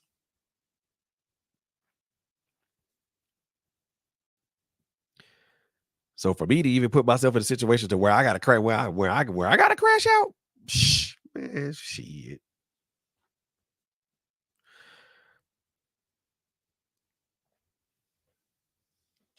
Not gonna do that. But like I said, brothers and sisters, we look, y'all can say what y'all want, but I'm saying this. We gotta do better. How we deal with each other interpersonally, how we deal with each other, how what would you say how we deal with each other, how we communicate with each other interpersonally, whether it's a friendship, whether it's a business relationship, whether it's a marriage, whether it's a, a serious relationship that can lead to marriage, whether it's a mother child, whether it's a father son, whatever type of relationship, all of our interpersonal relationships, we got to do better.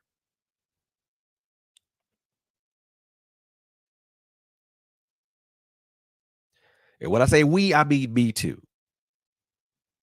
We got to do better, y'all, because if we don't do better, if we don't do better,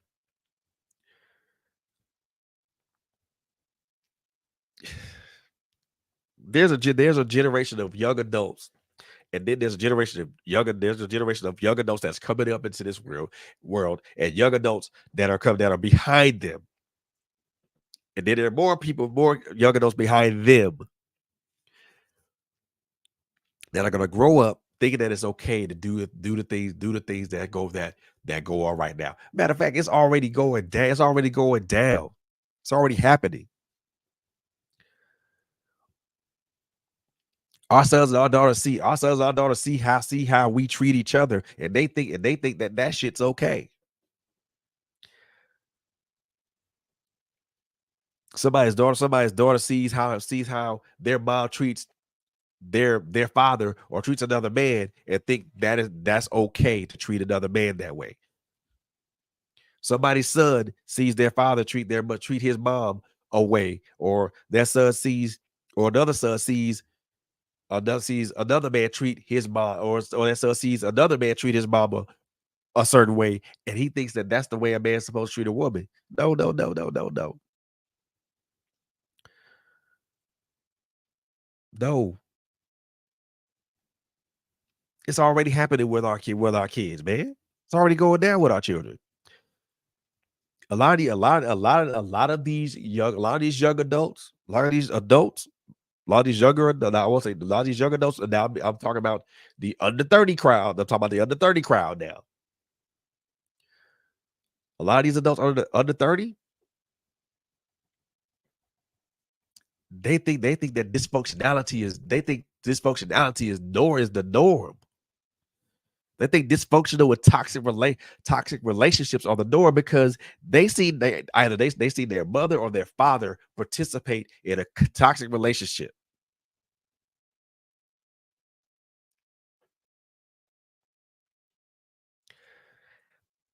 and yet it goes back to what I said earlier.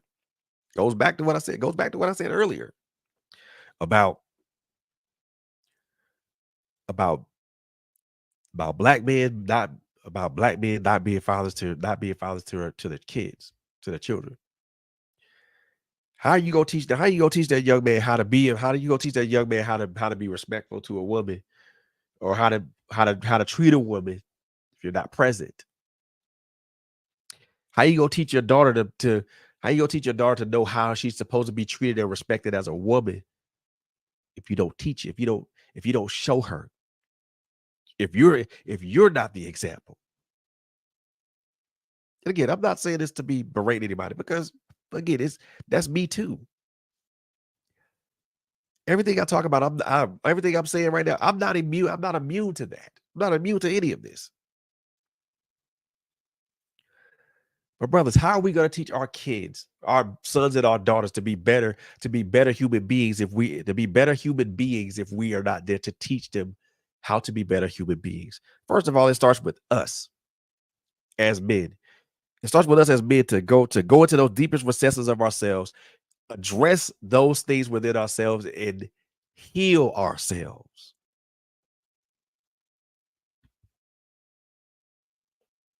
We can't speak healing. We can't speak words of healing to our children if we ain't healed.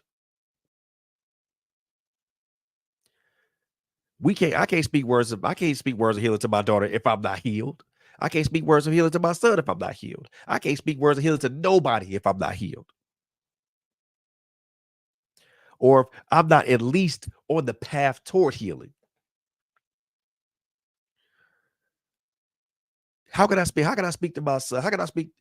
Brothers, how can we speak to our kids about being healed if we ain't that ourselves? We not that ourselves. Wait, how?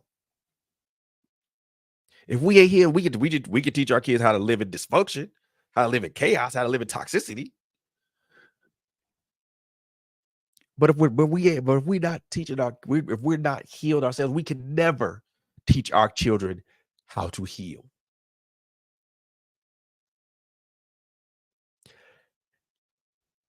Healing is an effort and a process all in of itself. Rehabilitation is a process all in of itself. They're two separate processes, and you got to go through it as human beings, especially us as black men. We got to go through one to get to the other. You can't bypass healing and jump straight to rehabilitation. It doesn't work that way. It doesn't work that way. It's one to the other. You can't say, I don't want to jump on the healing shit. I don't want to jump on the healing train. I want to go straight to rehabilitation. No, no. It don't work that way. It don't work that way, bruh. It don't work that way. You got to go through the healing part to get to the rehabilitation part. You can't bypass the other. You can't bypass one to get to the other.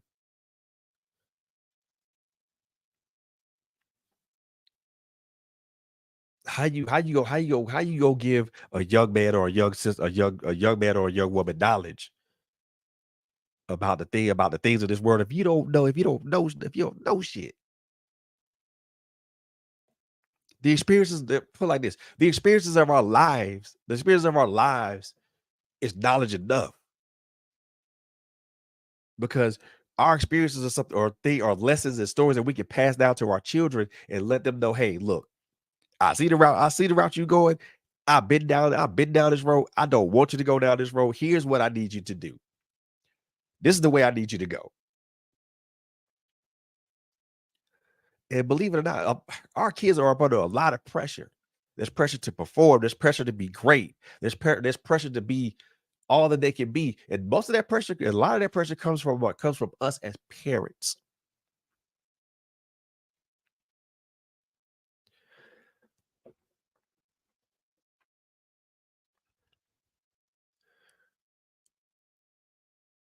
Hey, look, son. I know that you want to be great. I know that you want to perform. I know that you want to do what you gotta do to make me proud. And that's all well and good, son.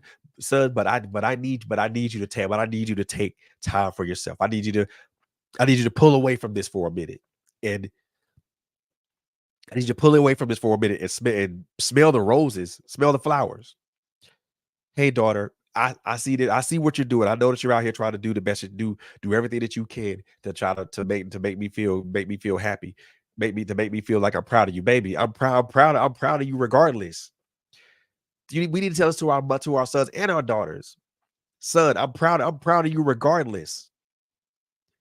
Daughter, I'm proud of you regardless. Whether you achieve one thing, whether you achieve this thing or not, I'm proud of you. I'm proud of you regardless because you have the wherewithal to try. You had the wherewithal to do it and see what is, and you had the wherewithal to do this and see it through to the end result, whether that's success or whether that's failure. We as look, we as men, black men, we look at failure as this humongous thing that's supposed to bring you down and make you feel bad and make you feel all this. And that's a natural emotion of failure. However, comma, failure, failure is the pathway to success. You gotta fail to succeed. You gotta fall on your face several times before you finally figure it out. And one of the things as black men and black women, as parents, but also as black men and black women, we need to say that we need to let people folks know that failure is not a death sentence. Failure is never a death sentence. It's just another opportunity to try again and to try again and to try again and to keep trying again until you get it right. We as parents, as black men and women, as parents to our children, we need to let our kids know that failure is not the end of the world.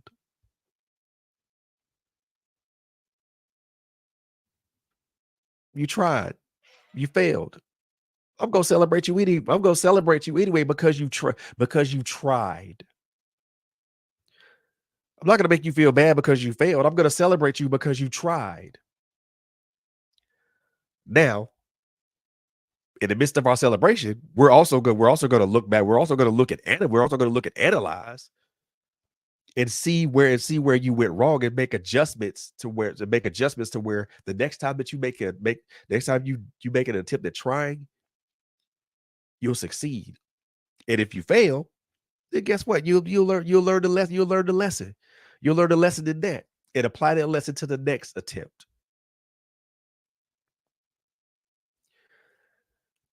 So many times we base we base failure, especially us as black men. When we base failure or we based base failure based upon financial status. If you ain't making over 100K, then you a failure.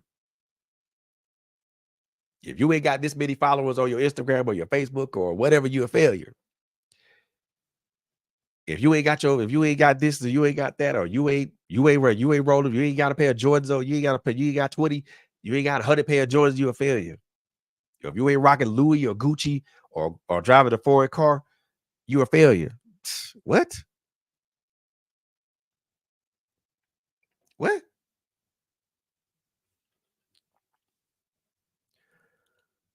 Who the hell who the hell said that that was the bar of success or failure? That may be the bar of success or failure to you, but to other people, that may not be it. That may not be the bar that they may not be the bar that they're even trying to get to.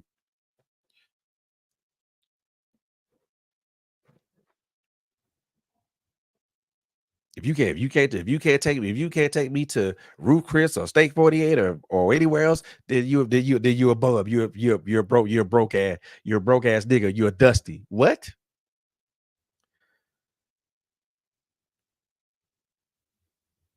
If you got what? Come on.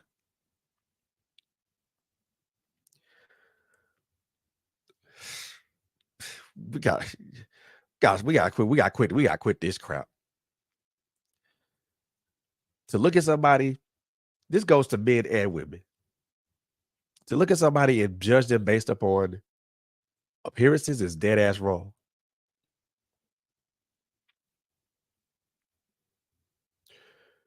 Just because the dude can't take you to Steak 48 or Roof Chris or Nobu or any other expensive restaurant, that does not mean they broke. They broke.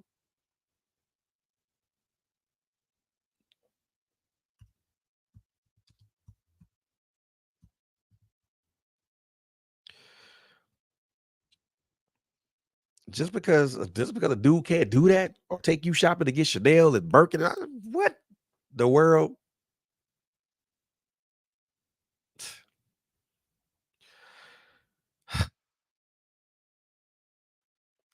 When did we judge people on the when did we judge people based on the content of their pockets and not on the content of their character? Brothers and sisters, I want to ask y'all that right now. That's the question. That's the question I'm gonna leave y'all with tonight. I want y'all to think about this I want y'all to think about this as you enter the new year. When did we start judging people based on the content of their pockets or their looks rather than the content of their character?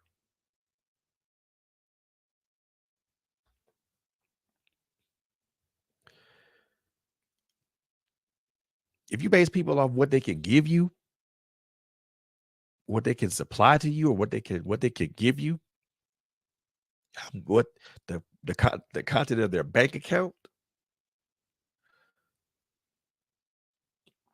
and you don't look at their character,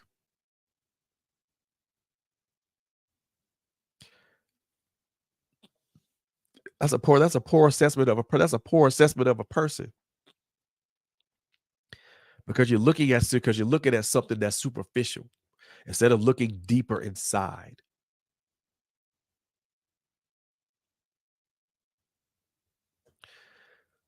I'm gonna leave y'all with that.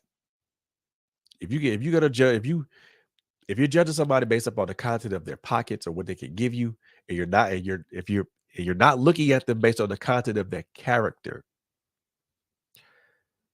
then you, my brother and my sister, and I'm talking to both. I'm talking to both here.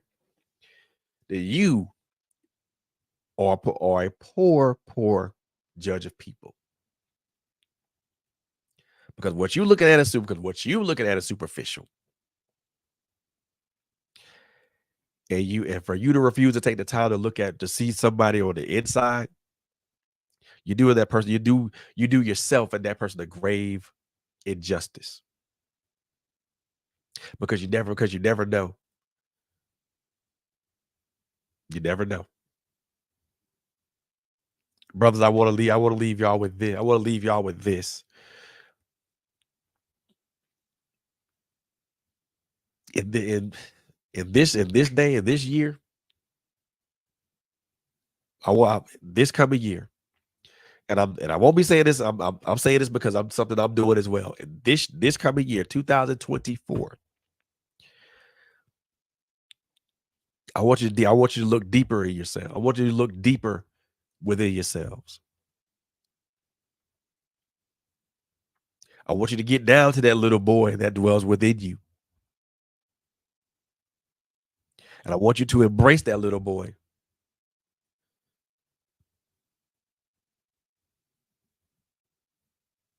I just want you to embrace him. You don't gotta apologize, but embrace him.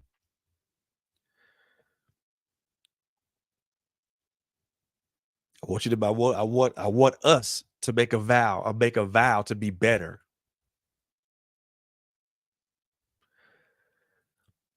to be better for number one, to be better for our to ourselves because God knows we need it because it's hard. It's already hard enough out here. But we have to be better to ourselves first and foremost.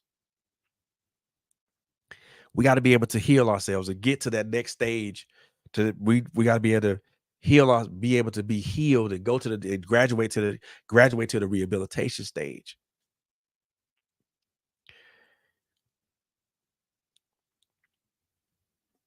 We have to learn to be we have to learn to embrace our emotions. We have to learn to embrace our emotions and understand the proximity of those emotions, because believe it or not, our emotions affect a great many people. Not only the people in our immediate orbit, but there are also people there are also other people that we impact that are not in our immediate orbit. People that are watching us, people that are listening to us, people that are paying close attention to us. The important thing is to do it for yourself, because you deserve it. We as men deserve to be healed and deserve to be whole, just like women do. And there's something very, very great about a man who is healed.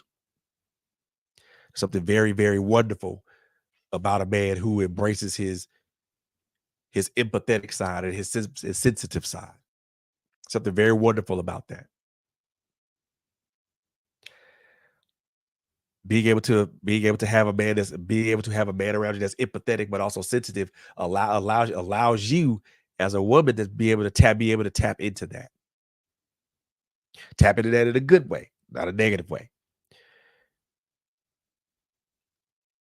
But it also allows him to be open with you and tell you about him.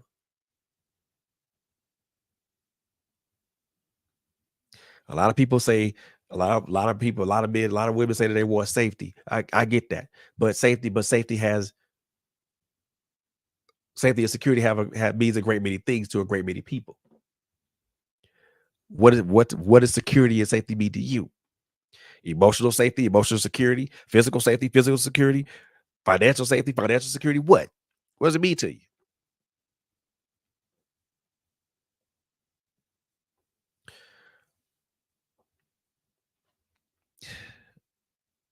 Ladies, I'm gonna say this, and then I'm gonna get up out of here. We as men, we have emotions just like you. We may not always show them, but we have them.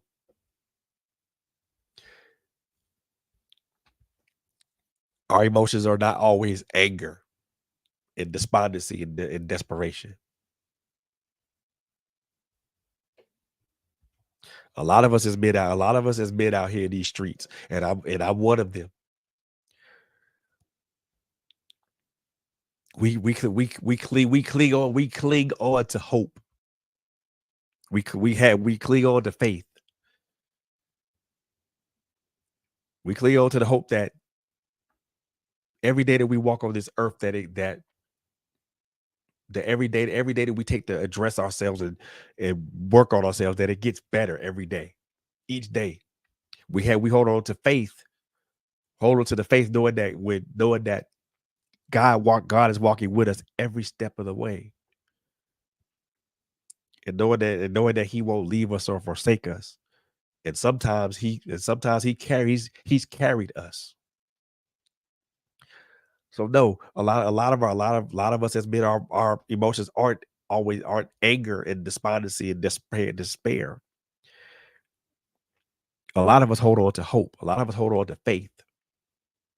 A lot of us hold on to confidence.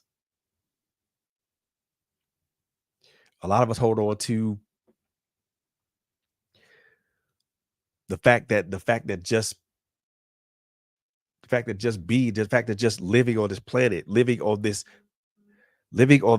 earth, living on this physical plane, that we have a chance, that we got a chance to get it right. We have a chance to be better. I hold on to the hope that what I'm doing as a man to be better. I hold on to faith. knowing that God, knowing that God is ordering my steps,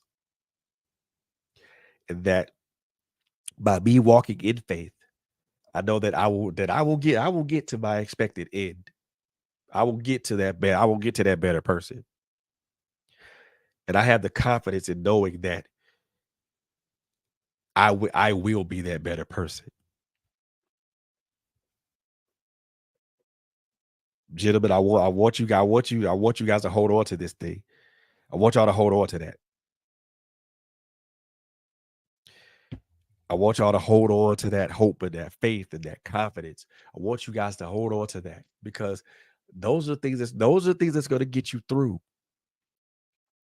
But before you could even get to the point of holding on to anything, I need us as men to address what we need to address.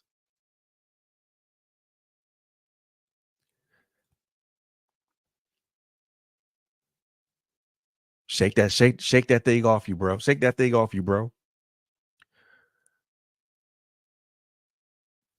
The other thing I want us to know, what my brothers to know is that this is a fight. This is a fight that you do not fight alone. You don't fight this fight alone. Get you some like-minded brothers. Some brothers, get you some like-minded brothers. Get yourself in front of a therapist. Therapy is not a bad thing, y'all. I promise you, therapy is good. Like my sis LSG says all the time, God and therapy make it biggie size. So yeah, get around some like-minded brothers. Sit down and sit down and talk it out. Talk things out. Talk things through. Solutions are found when collaboration exists. I promise you that. But most importantly, and I will leave y'all with this. I know I said this a couple more than one time, but I will leave y'all with this. The better you